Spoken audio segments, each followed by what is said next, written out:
a thriving community, boasting a robust economy and well-developed infrastructure, has been transformed into a scene of devastation.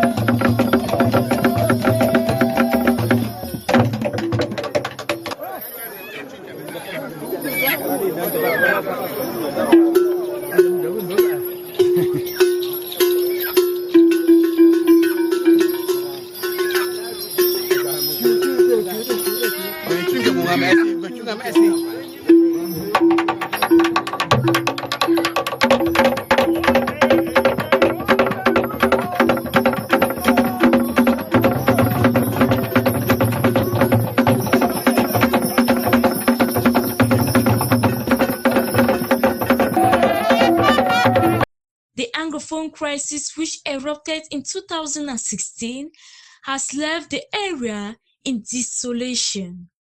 The once peaceful surroundings are now overgrown with weeds, with homes abandoned and destroyed.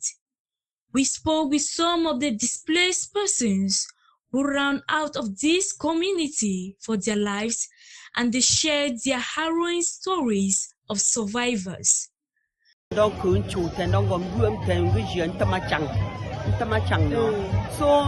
the one tamachang there, it won't could be really long in team there. It won't work to belong on a hospital. In Cabs and Vincent on P hospital to book when young if and check that met a woman cap managing don't pay hospital be. Muslim come them a young Gabri. Yimfa and gents the bank. Go yang tension the bala. Ku. Goma Abuya. Jamara Guru beat Mabuya. All right, thank you very much, Gaza Media. I've been hearing about Gaza Media until I've come across Gaza Media today. I'm Bernard. Friends call me Sam Visa. So I'm based in Menji. From birth, I grew up in Menji. I'm here in Menji. During that period of war, did you live in Lebialem or you left as others? Yes, as you said, there have been good roads in Lebialem. I would say no. We have never had any good roads.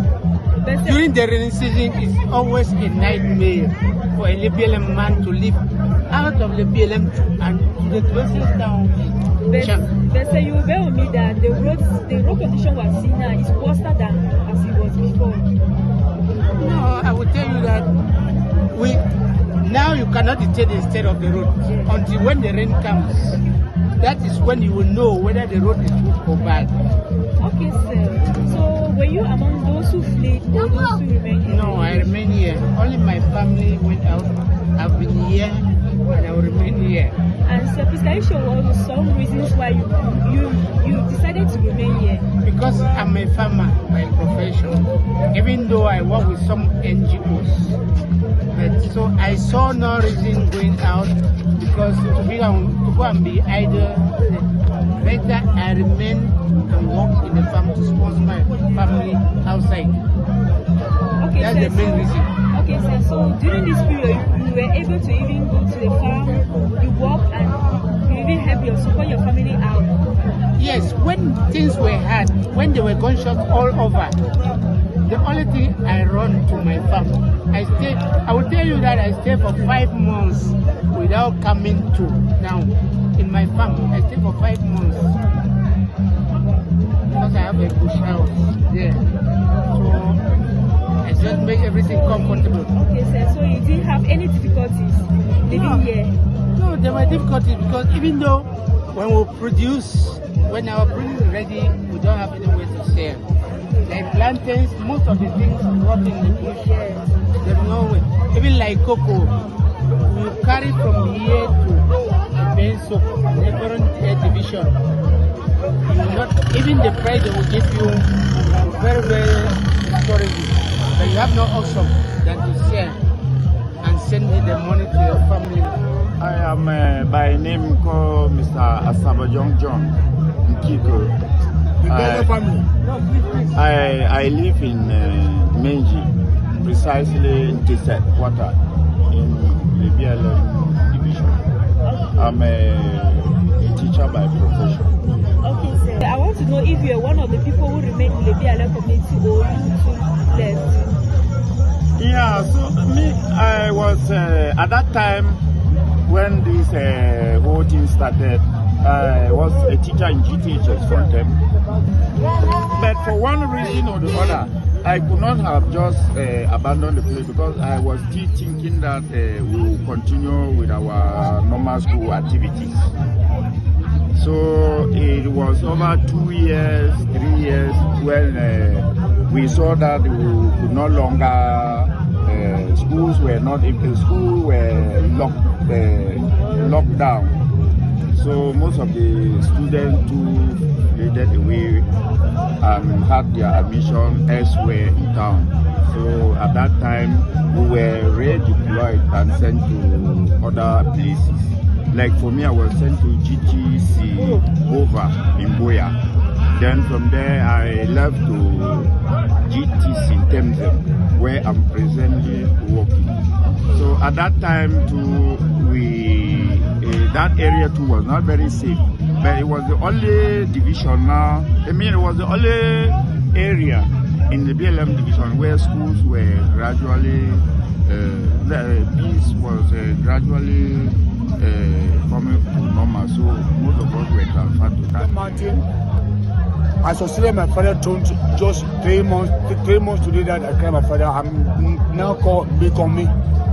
I'm happy to receive Gaza Media ladies here in Lebialem, in Fontaine.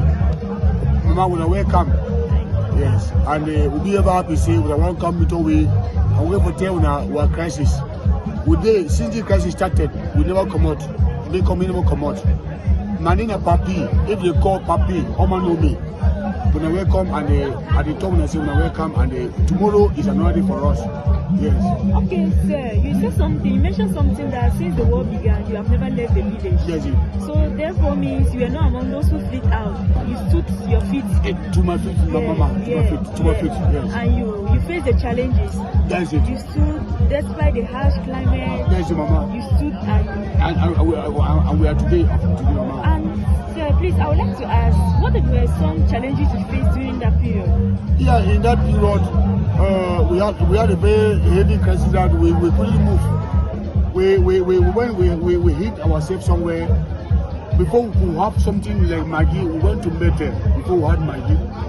In those crises, only on good bush traveling. And at this juncture, we are at home now, and we believe that the glory should be our helper and the station to where we were born and to where we live. And then, sir, what about the family?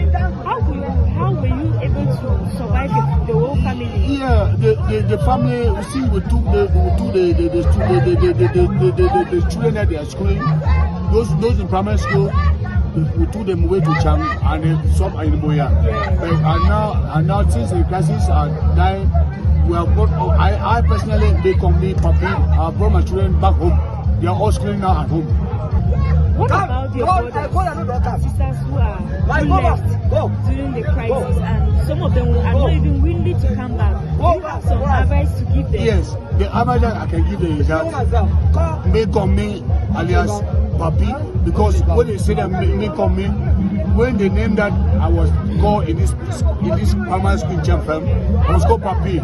I remember Papi. When they crown me as they call me, they don't even know they come and call me. They call me Papi, I accepted. I'm telling that let my mama, papa, brother, sister that they escape, that the place is taking peace, and let us come back to control our place. Because when they call, it's like come and stay in Boya. When you go to stay in Boya, in 2-3 months in someone's house. We also spoke with the resilient residents who chose to stay behind despite the risky conditions. They share with us the immense challenges they have faced struggling to survive without access to their farms or livelihoods.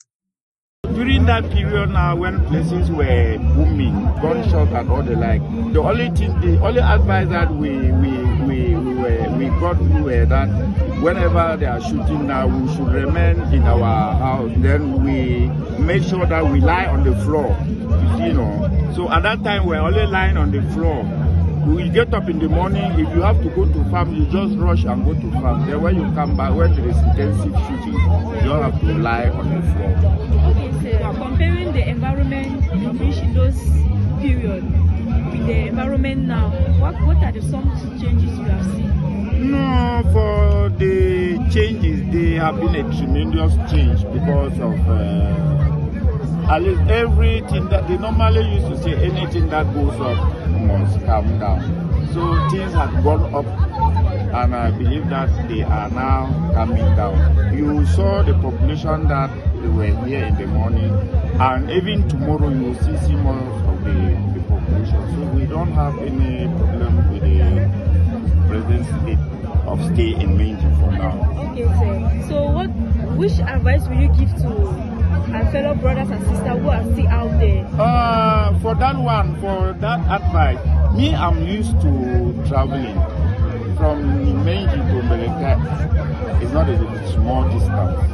But whenever I get to around Diamond Park in Chang, when places were not really very normalized, people say, where are you going to? I say, I'm going to the village. They say, for what? You already have a small job where you can make your garage from it. You are going down to do what? I say, it's my place. I cannot abandon the place. So no matter how it takes, or no matter the hardness of the area, we will persevere to see how we prayed for peace to come back during that period. But gradually the peace is returning back to me. Thank you very much, sir. Thank you. Most people are out and they are not willing to come back because there are no roads, no light. Even I will tell you that there is no market. I will tell you that there is no market in Manji now. You cannot buy, you cannot sell. Except you go right down. And even life is so expensive. So expensive now. Even transportation is so expensive. So we have to sit up.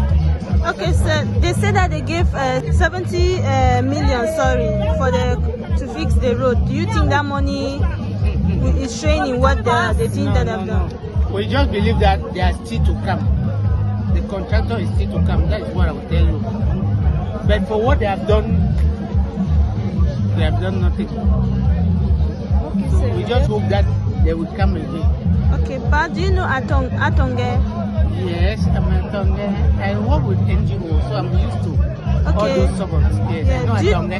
Then do you know if there's any two-street solar lights in the Atonge village? Yes, I will tell you that I can I would say about 5 or 6 poles of solar in Atonge. And are they working? Yes, they are working in Atonge. I saw them. What about the solar street lights in Chemfeng and Tise? No, in Chemfeng there are street lights, but in Tise we have just two poles in Tise. I'm from Tise. Yes, I'm from Tise. We have just 2 poles. I will tell you that they are not even in Tise. They are the way to Tise. There are no street lights in Tise. We have just those 2 poles in Lebialem, in the boring water to Tise. I'm from Tise. Being a desperate fight for survival, the inhabitants painted a stark picture of the difference between life before and after the crisis, describing it as a stark contrast between day and night. I'm begging that let those people who have escaped this war, they should come back. Whatsoever the crisis, we have to achieve what we will lose this and we achieve what we have to stay today. Comparing with the situation of today, Yeah. are there some differences? Great differences. And sir, we can show us some of them. The differences that we have is that tomorrow we are welcoming our equipment, and which is the guy that they shooted, because the guy that we have cried today was on Saturday. that they wanted to kind of die. But they got the information that our equipment is coming. They dropped down the die, and everything is moving. Tomorrow we have to, you people will see us, all the Lebialem people and Lebanon people, Mama. Okay, sir. From the way you are talking, it means you are very happy. You are very excited. I cannot know. Can I please, ma'am, give me the knife? Let me open my mind. Let me, you should see, Mama. Sir, so this equipment you are talking about, how will it really help the community of Lebialem? Well, if they come and they could help us, that we should not carry any load from our farms to the market. We are very happy, Mama. And we have to support it. To all the norms, we have to support it, Mama. We have our branch called Benda. Benda is Minji, the Fua, Chele, Nasua, Kese, Matet, and Bekai. That they form that called Benda. We wish before the current school was not operated, it is us that we are the native that we went and clear the school and bring the school to life, and we are still working in the market. Then the bishop have to place the market. After the blessing the caterpillar, the bishop have to come to the market to place the market. Tomorrow Sunday, Mama, we have arranged the market that the bishop should not come to march the ground. Benda have done it, and we are the part of Benda, and to remain and to make sure that this town come back to life, Mama. Okay, sir.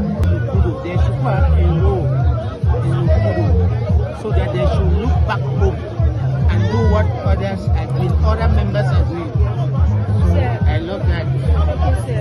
As you as individual, talking about you as individual, what will you put in place to encourage this development?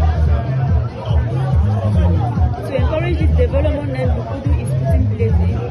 Yes, what will be your own contribution?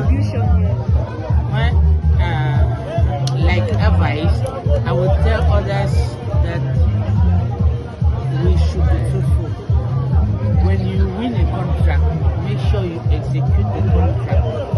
Because most of the contracts here are abandoned. You can see, as they said, there is water in Menji. You can see there are pipes all over.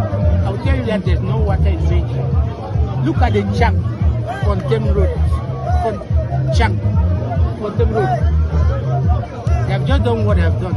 But when the rain comes, believe me, there will be no access to Chang. Because they just came and fuel the gallops, the doctors and others. But they are still promising us that they will come and do this, they will do that.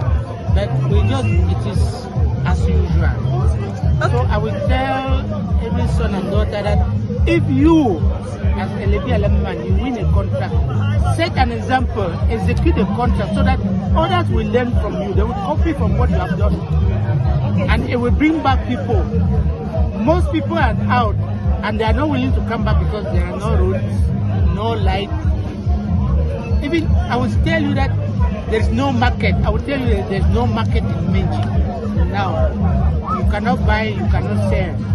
Except you go right down. And even life is so expensive now in Menji.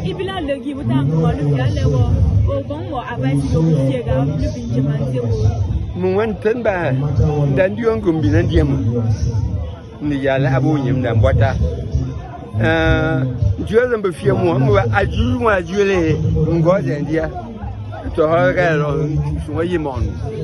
Dear viewers, the victims of the Anglophone crisis have not only shared their trauma, but have equally called on all the sons and daughters of Lebialem to return home and join them in refurnishing their community. For more community news, like, share and subscribe. Reporting for Gaza Media, I am Kengafang Nicolene.